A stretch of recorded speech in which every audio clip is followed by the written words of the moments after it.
Well, sometimes trips back home are these rich and warm and wonderful experiences. You get to spend time with beloved family members. You get to reconnect with old friends. You get to visit favorite places from your past. You relive treasured memories and you make happy new ones. And then some trips back home are more like the one Jesus experiences. There he is with his new best friends, the disciples. They've been going around teaching and healing, and he has begun to develop something of a reputation as a teacher and a healer, maybe even a budding prophet. So this ought to be a case of local boy makes good and returns home in triumph. Instead, as he begins to teach there in the synagogue on the Sabbath, the whispers start. Who does he think he is? That's just Mary and Joseph's boy. He's just one of us. How dare he talk to us like that? What gives him the right to think he can tell us how to think and what to do? The ones who ought to know him best, who ought to love him best, cannot believe that the Spirit of God could possibly be at work in and through this familiar boy to bring something new into the world, cannot imagine that his words and his deeds might usher in the reign of God in a new and real and vital way. And so they reject him, turn their backs on him, and they miss what he could have done among them. Still, he fares better here in Mark's telling of this story than in Luke's account of the same incident. There, they're so outraged that they gather him up and carry him off to the edge of the cliff and threaten to throw him over. Talk about a bad trip home.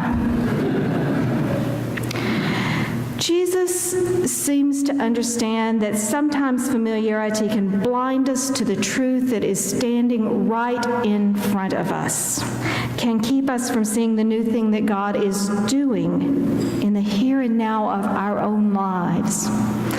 The writer of Mark tells us that Jesus was amazed at their unbelief. He doesn't seem to be so much angry with them as disappointed because their lack of faith limits what they will accept from him. But perhaps more importantly, he doesn't let their rejection stop him from doing the work he has come to do. He doesn't let it stop him from teaching and healing others who can see and accept the gifts that he has to share. He simply moves on down the road to other villages, other places, other people. He brings the kingdom of God to all who will receive it. Then he sends his disciples out to do the same, sharing his authority with them. Now, he doesn't promise them that every place they go will be welcoming, that everyone they meet will embrace them and the message. But he tells them how to deal with the rejection they face. Shake the dust off your sandals, he says. Keep on going. Keep moving. Keep doing the work you're supposed to do. Don't let the rejection cling to you. Don't let it stop you. Then with that piece of advice, he sends them out into the world in utter vulnerability. They are to take nothing for the journey. No extra food or money or even a change of clothes. They are to depend on the hospitality of the very ones who may reject and drive them away. They are to go out and share themselves and the gifts they have, gifts of teaching and healing, even as they depend on others to share what they have. That means that those disciples have to have faith and courage to believe that God is at work not only in them, but also in the people they will meet along the way. That there is goodness in the world that may not always be visible, at least at first glance. without this mutual interdependence of the disciples and the ones they meet, the mission of the 12 is doomed. They are to both give and receive. Remember what Pastor Leah said last week in preaching from 2 Corinthians? God doesn't expect us to give what we don't have, but God does expect us to be generous with what we do have. Even before Paul wrote those words down years later, they were true, for they are one of the ways that God works in the world. In today's text, Jesus shows us what that looks like, even if the gift is treated with suspicion, even if the gift is rejected by the very ones who need it most. What Jesus asked of the 12 so long ago, surprise, it's what he asked of those who follow him today, too. It is no secret that our country is deeply divided, with great suspicion and distrust on both sides of the political chasm. Ugly words and uglier deeds mark our social discourse, at least on the national level. And in the midst of the rancor and the strife, we are still called, still asked to do this work of sharing God's grace and mercy with others. We are still called to the work of healing and restoration, even in at this time when destruction seems to be the order of the day. What then are we to do? Maybe the village where we are called to go is as close as next door. Some of you may remember how in the aftermath of the 2016 election, Pastor Leah baked the pie of reconciliation and took it to her Trump-loving neighbor.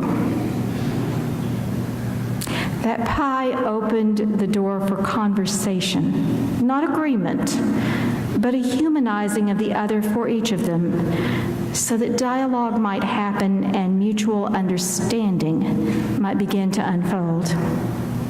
Last week, as she sat in the hot sun during her garage sale, that neighbor surprised her with fresh blueberries that he had picked from his own bushes just moments before. These two will likely never be on the same side politically, but they didn't let the fear of rejection stop them from reaching out to share what they had. Maybe the journey takes us to a street corner somewhere along Neal, part of a crowd protesting immigration policies. I know that many of you were there last weekend. A few days ago, I talked with a friend who had been there, and that kind of protest is certainly not her native language. She is very soft-spoken and gentle and very kind, but not a public protester. Yet she had felt called to be there. She spoke of watching cars drive by, so many of the drivers clearly irritated or openly hostile. She spoke of feeling more than a little frightened at times about what could happen. And yet, she said, she was glad she had been there. She didn't, and she won't let the fear of rejection stop her from doing it again now. She took courage from all the others who were there side by side, sharing the gift of their presence with one another. And that's worth noting, I think. Jesus didn't send the 12 out alone. He sent them in pairs, no doubt so they could encourage and help one another when things got rough along the way. He does that for us too, by giving us one another. Maybe the villages we're called to go and proclaim the good news are the places that scare us a little, the places that take us out of our comfort zones and make us vulnerable. Maybe that's next door, or down the street, or in Washington.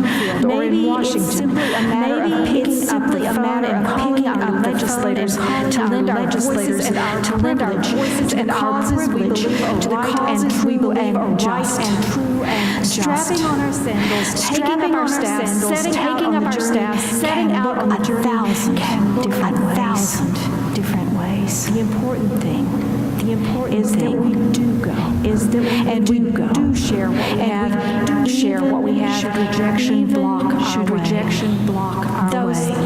The hate and the fear and the hostility, those things don't define us. God's love and our willingness to go out and share that love with humility and vulnerability shapes us to be God's people, however broken that world may be. In the Talmud, a certain rabbi urges the people not be daunted by the enormity of the world's grief. Do justly now. Walk humbly now. You are not obligated to complete the work, but neither are you free to abandon it. And so it is for us. We are to keep following where Christ leads, shaking the dust of rejection from our sandals, but to keep going, keep sharing about God's grace and mercy, by the working towards the healing of the world. It is a sacred path. We are asked to walk. A path of love for you and for all creation. Oh, thanks be to God. For this amazing gift that we are meant to share.